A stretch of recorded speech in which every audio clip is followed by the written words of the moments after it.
Hello दोस्तों, आज का जो विषय है हिंदी, जिसमें हम काव्य खंड में पाठ 7 जानने वाले हैं। इसका नाम है स्वदेश प्रेम।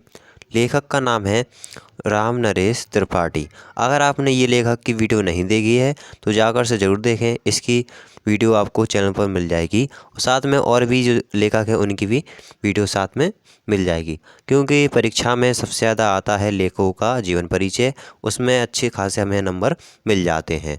तो इस पाठ में यानी इस वीडियो में हम लोग जानने वाले हैं इस पाठ का पद्यांश। ठीक है, तो जो भी पद्यांश होगा, जितनी पद्यांश होंगे, वो मैं आपको इस वीडियो में बताने वाला हूं। और यदि आप चैनल में पहली बार हैं तो चैनल कर लीजिए सब्सक्राइब, ताकि आपको ऐसी वीडियो की नोटिफिकेशन सबसे पहले मिल सके। तो सबसे पहले हम पद्यांश आपके स्क्रीन पर शो हो रहा होगा। ठीक है, तो इस पद्यांश का हम जान लेते हैं सबसे पहले संदर्भ। प्रस्तुत पद्यांश हमारी पाठ्य पुस्तक के काव्यखंड स्वदेश प्रेम शीर्षक से लिया गया है। इसके लेखक राम नरेश त्रिपाठी हैं। तो ये हो गया है इसका संदर्भ। प्रसंग जान लेते हैं।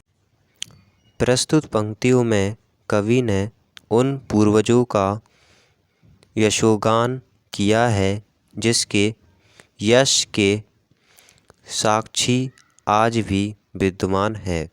इसमें भारत के गौरवपूर्ण अतीत की झांकी प्रस्तुत की है।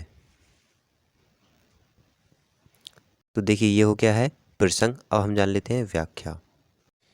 कवि कहता है कि तुम अपने उन पूर्वजों को स्मरण करो जिनके यश की तुलना कोई नहीं कर सकता, और सूर्य जिनके बल और प्रताप का स्वयं साक्षी है।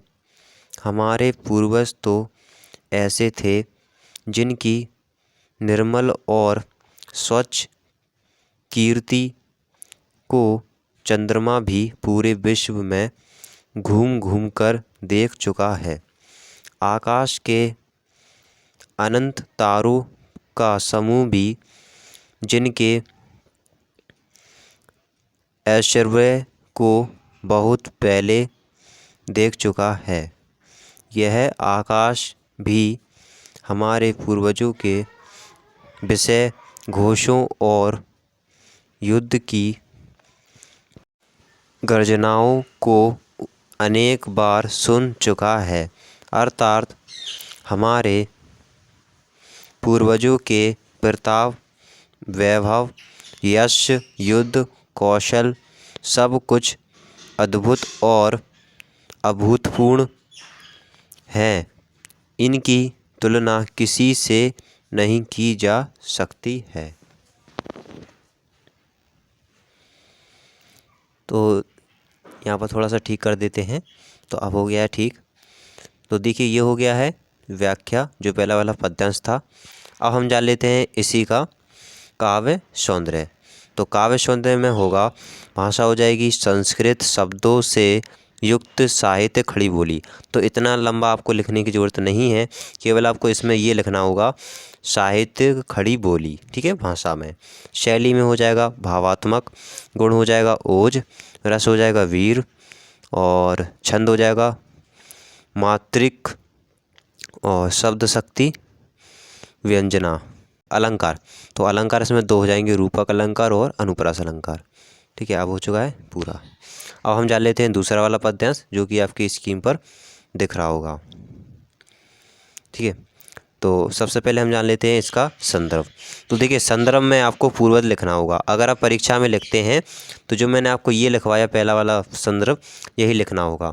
संदर्भ एक ही रहता है जितनी पद्यांश होंगे पाठ में, और प्रसंग, व्याख्या और थोड़ा बहुत काव्य सौंदर्य ये बदल जाता है। तो अब मैं आपको इसमें बता देता हूँ प्रसंग दूसरे वाले पद्यांश में, क्योंकि मैंने आपको बता दिया संदर्भ इसमें एक ही रहेगा, संदर्भ में कोई परिवर्तन नहीं होगा।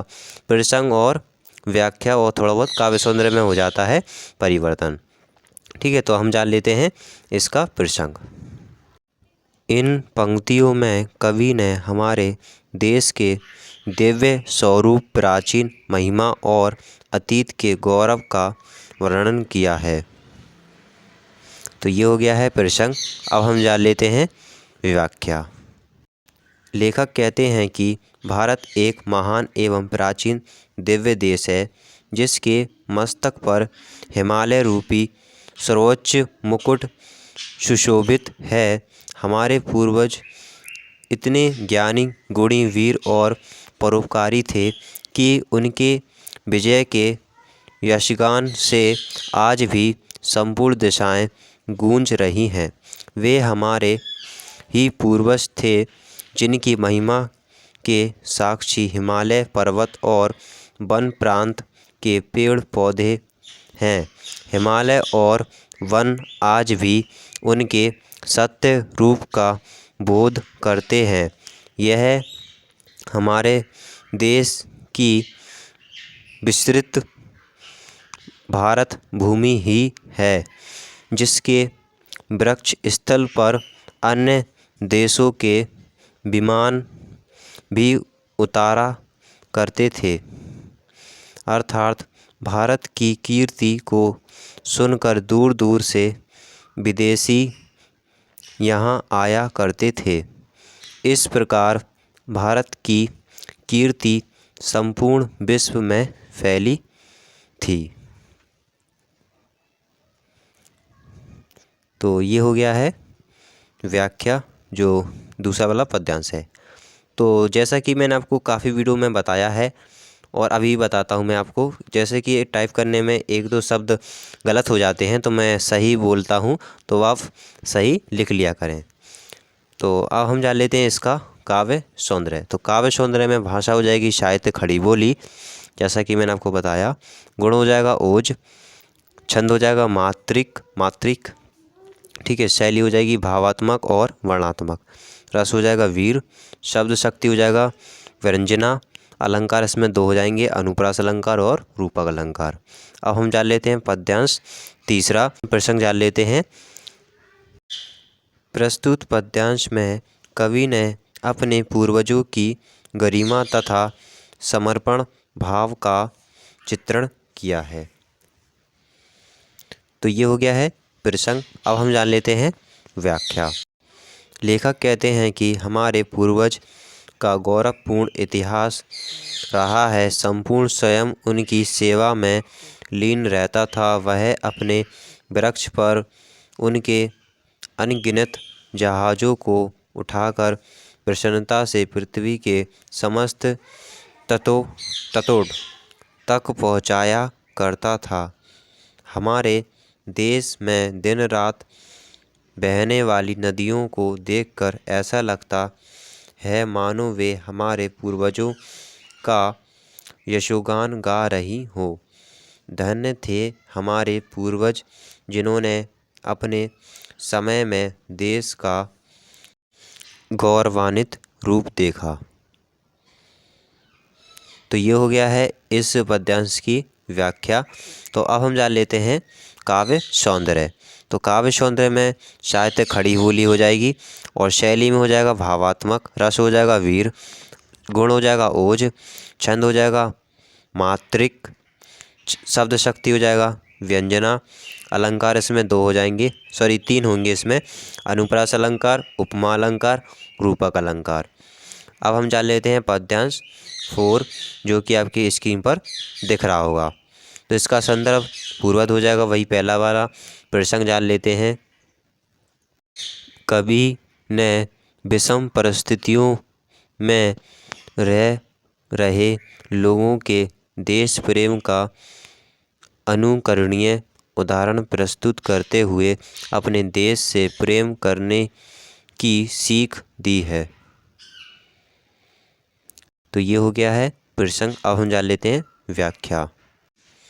लेखक का कहना है कि विषुवत रेखा का वह भूभाग जहाँ असहनीय गर्मी पड़ती है और वहाँ के लोग गर्मी के कारण हाफ कर जीवन बिताते हैं, किंतु इतने कष्टों के होने पर भी वे अपनी मातृभूमि से अत्यधिक लगाव रखते हैं।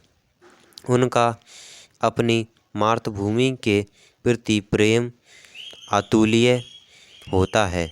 वे गर्मी की मार से परेशान होने पर भी अन्यत्र जाकर बसने की बात नहीं सोचते हैं। इसी प्रकार ध्रुवीय प्रदेशों में जहाँ साल के अधिकांश महीनों में बर्फ़ जमी रहती है, भीषण सर्दी के कारण कांपते हुए जीवन बिताना पड़ता है तथा सर्दी, कोहरे और धुंध के कारण दिन रात का अंतर करना कठिन हो जाता है। वहाँ के लोग भी असहाय शारीरिक कष्ट सहते हुए भी वहीं रहना पसंद करते हैं। इसका सीधा सा कारण अपनी मातृभूमि के प्रति अटूट प्रेम ही तो है। यहाँ के निवासी शत्रुओं से रक्षा करते हुए अपनी मातृभूमि के लिए जान की बाजी तक लगा देते हैं। तो ये हो गया है व्याख्या, जो पद्यांश 4 था। तो इसका हम जान लेते हैं काव्य सौंदर्य। तो काव्य सौंदर्य में भाषा हो जाएगी सरल खड़ी बोली, शैली हो जाएगी भावात्मक, रस हो जाएगा वीर, शब्द शक्ति हो जाएगा व्यंजना, छंद हो जाएगा मात्रिक और गुण हो जाएगा ओज, अलंकार इसमें हो जाएगा अनुप्रास अलंकार। तो ये हो गया काव्य सौंदर्य। अब जो पद्यांश 5 है वो आपकी स्क्रीन पर दिख रहा होगा, ठीक है। तो अब हम जान लेते हैं इसका प्रसंग। प्रस्तुत पद्यांश में कवि लोगों को स्वाभिमान के साथ जीवन जीने का संदेश दे रहा है। ये हो गया है प्रसंग। अब हम जान लेते हैं इसकी व्याख्या। लेखक कहता है कि हे मातृभूमि से प्रेम करने वाले भाई, तुम अपनी अंतिम सांस तक और बची हुई एक भी धड़कन के धड़कने तक अपने आत्मगौरव की रक्षा करो। पलकों को किसी के भय से या दबाव से गिरने मत दो। अपना मस्तक किसी के सामने मत झुकाओ, उसे सदैव ऊंचा रखो। अपने मन को भी ऊंचा रखो। हे शत्रुओं पर विजय प्राप्त करने वाले, जब तक तुम्हारे शरीर में रक्त की एक भी बूंद शेष है, तुम्हारे भीतर शक्ति शेष है, तब तक तुम अपने मुख से किसी के भी सामने दीनता प्रदर्शित मत करो। मृत्यु का भय सामने उपस्थित होने पर भी अपने स्वाभिमान की रक्षा के लिए डटे रहना, मृत्यु से भयभीत ना होना। इस शरीर को तुम फिर से प्राप्त कर सकते हो। जीवन और मृत्यु के चक्रवत इस संसार में चलते रहते हैं, लेकिन अपने स्वाभिमान की रक्षा सबसे पहले करो। तो ये कर ली हमने इस पद्यांश की व्याख्या। तो अब हम जान लेते हैं इसका काव्य सौंदर्य। तो काव्य सौंदर्य में भाषा हो जाएगी खड़ी बोली, शैली हो जाएगी भावात्मक, रस हो जाएगा वीर और छंद हो जाएगा मात्रिक, गुण हो जाएगा ओज, ठीक है, शब्द शक्ति व्यंजना, अलंकार इसमें अनुप्रास अलंकार। तो ये तो हो गया, जान लिया हमने काव्य सौंदर्य। अब जो पद्यांश 6 है वो आपकी स्क्रीन पर दिख रहा होगा, ठीक है। तो जो पद्यांश 6 है इसका हम जान लेते हैं संदर्भ में। तो पूर्वज हो जाएगा, जैसा कि मैंने शुरुआती में बता दिया है। इसका हम जान लेते हैं प्रसंग। प्रस्तुत पद्यांश में देश की रक्षा हेतु स्वयं को समर्पित करने के लिए कहा गया है। देश की रक्षा करते हुए यदि मृत्यु का वर्णन करना पड़े तो वह भी करना चाहिए। तो ये हो गया है प्रसंग। अब हम जान लेते हैं व्याख्या। लेखक कहता है कि हे देशवासियों, मृत्यु का वरण संघर्ष करो, मृत्यु का स्वागत करो, क्योंकि मृत्यु एक विश्राम स्थल है। मृत्यु के बाद जीव पुनः नए शरीर को धारण करके फिर से अपनी जीवन यात्रा को शुरू करता है। मृत्यु एक नदी के समान है जिसमें नहाकार श्रम से दुखी प्राणी पुराने शरीर रूपी वस्त्र का त्याग करके नए शरीर रूपी वस्त्र को धारण करता है।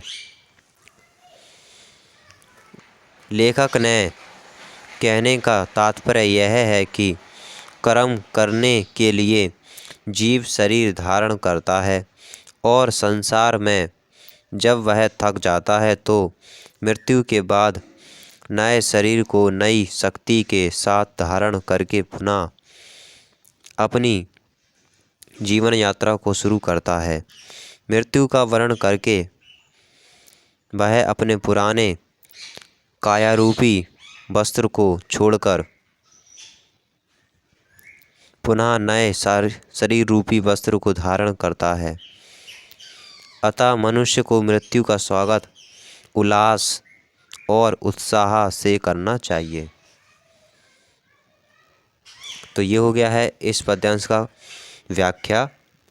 ठीक है, अब हम जान लेते हैं इसका काव्य सौंदर्य। तो काव्य सौंदर्य में भाषा हो जाएगी खड़ी बोली, शैली हो जाएगी उद्बोधन, रस हो जाएगा वीर, शब्द शक्ति में हो जाएगा विरंजना, छंद हो जाएगा मात्रिक और गुण हो जाएगा प्रसाद।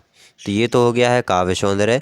अब हम जान लेते हैं पद्यांश सातवां, और जो आपकी स्क्रीन पर दिख रहा होगा। ठीक है, तो इसमें संदर्भ तो पूर्ववत हो जाएगा। अगर आप परीक्षा में नहीं लिख रहे हैं, मेरी बात को एक बार ध्यान रखें, जब आप परीक्षा में लिखें तो जो संदर्भ मैंने पहले बताया वो आपको लिखना होगा। अब हम जान लेते हैं इसका प्रसंग। लेखक कहता है कि सच्चे देश प्रेम के लिए त्याग और बलिदान जैसे गुणों को आवश्यक मानता है। ये हो गई है प्रसंग, यानी ये हो गया प्रसंग। तो अब हम जान लेते हैं व्याख्या। लेखक कहता है कि सच्चा प्रेम उसे ही कहा जा सकता है जिसमें आत्मत्याग की भावना कूट कूट कर भरी होती है, अर्थात आत्मत्याग के अभाव में प्रेम को सच्चा नहीं कहा जा सकता। सच्चे प्रेम को पाने के लिए यदि आत्म बलिदान भी देना पड़े तो हमें हिचकना नहीं चाहिए। त्याग के बिना प्रेम निर्जीव या निर्जीव सा हो सकता है। ठीक है, ये है लाइन, ये लाइन काट देना होगा। प्रेम निर्जीव सा या लगा ना, तो ये काट देते हैं। ठीक है, देश प्रेम ऐसा पवित्र क्षेत्र है जो निर्मल, निष्कलंक और त्याग जैसे गुणों से खिल उठता है, जिसकी कोई सीमा नहीं होती। अर्थात देश प्रेम की सुंदरता असीमित और पवित्र त्याग से दिखाई देती है। देश प्रेम वह पवित्र भावना होती है जो मनुष्य की आत्मा और मनुष्यता के विकास के लिए आवश्यक होती है। अतः मनुष्य में मनुष्यता का पूर्ण विकास हो, इसके लिए उसमें देश प्रेम की भावना आवश्यक है। तो ये हो गई है इस पद्यांश की व्याख्या। ठीक है, तो जैसा कि मैं आपको बताया, अगर टाइप करने में एक दो शब्द गलत हो जाते हैं तो मैं सही बोलता हूँ, तो आप उन्हें अच्छे से लिख लिया करें। तो देखिए, अब हम इसमें जान लेते हैं काव्य सौंदर्य। तो भाषा हो जाएगी सरल खड़ी बोली, शैली हो जाएगी तुकांत मुक्त भावात्मकता। ठीक है, ये भी लिखा हुआ है, और गुण हो जाएगा ओज, रस हो जाएगा वीर, छंद हो जाएगा मात्रिक, शब्द शक्ति हो जाएगा व्यंजना, अलंकार हो जाएगा अनुप्रास अलंकार। इतने ही पद्यांश थे इस पाठ में, तो जो मैं आपको इस वीडियो में बता दिए हैं। आशा करता हूँ कि आपको वीडियो पसंद होगी। पसंद है तो लाइक कर दें, साथ ही चैनल को सब्सक्राइब कर दें। मिलते हैं ऐसी नेक्स्ट वीडियो में और नए पाठ के साथ।